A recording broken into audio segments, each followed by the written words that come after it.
Okay, WNBA star Brittney Griner has already spent nearly 5 months in a Russian cell. Now her trial has been adjourned until July 26th. Now, during her court appearance Friday, her lawyers argued that she actually had a medical prescription for the cannabis she's accused of bringing into Russia. But meanwhile, more people are raising awareness about Brittney's plight, including another basketball superstar, and that is, of course, LeBron James. Jason Johnson is back with me to discuss all this. Jason, you and I talked about this when we co-hosted Brother from Another. We haven't heard a lot from the NBA here. I know they own the WNBA, but we haven't heard a lot from a lot of NBA players. I was happy to see LeBron James brought it up on his show. Just wondering your take on that.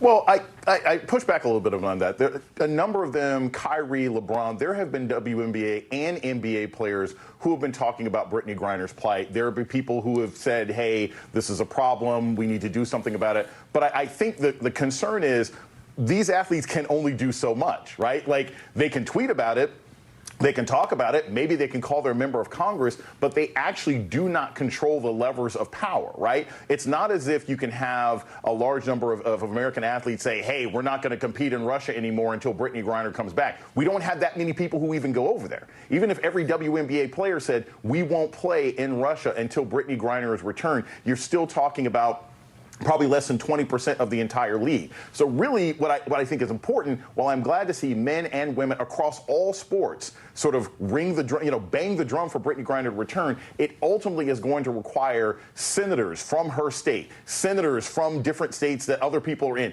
people of importance in the government to make this happen, because the players can only do so much.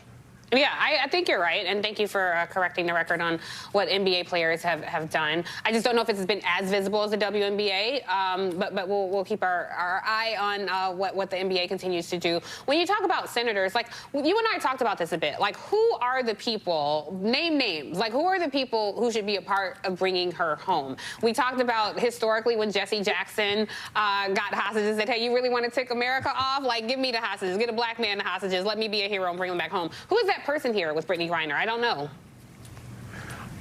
Look, I wish there was somebody. I would love if Stacey Abrams or Mayor Pete, if they had some contact and they could go over to Russia and negotiate and bring her back. It would be wonderful. It would be a feather in somebody's cap if they were trying to run for president in 2024 or possibly 2028. I don't know who that person is who has influence here. What I do know is that you do have very, very wealthy, we call them the oligarchs over in Russia, who some of them are investors in NBA teams. Some of them are investors in NFL teams. There are people who have connections, who cross the ocean from time to time, who probably could get Putin's ear. But we can't separate Brittney Griner's captivity as a political hostage or a political, prisoner at this particular point. You can't separate it from the war in Ukraine, because that's the reason this is happening.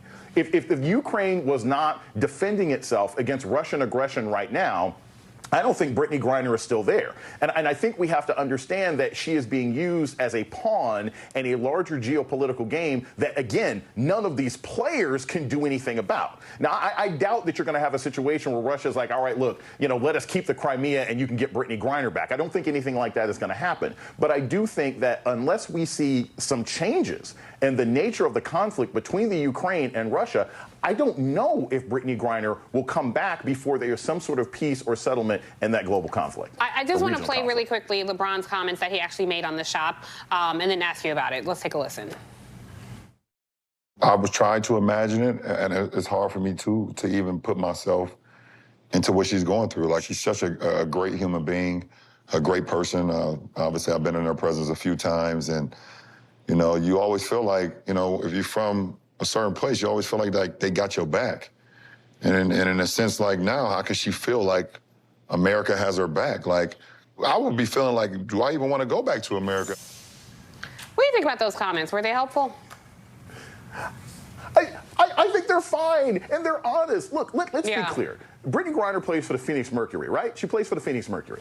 That's in Arizona. You could have Kelly, you could have Kristen Sinema coming and speaking on your behalf. You could have people in power speaking on your behalf. People wanted to criticize LeBron James for suggesting that America is a good place, whatever.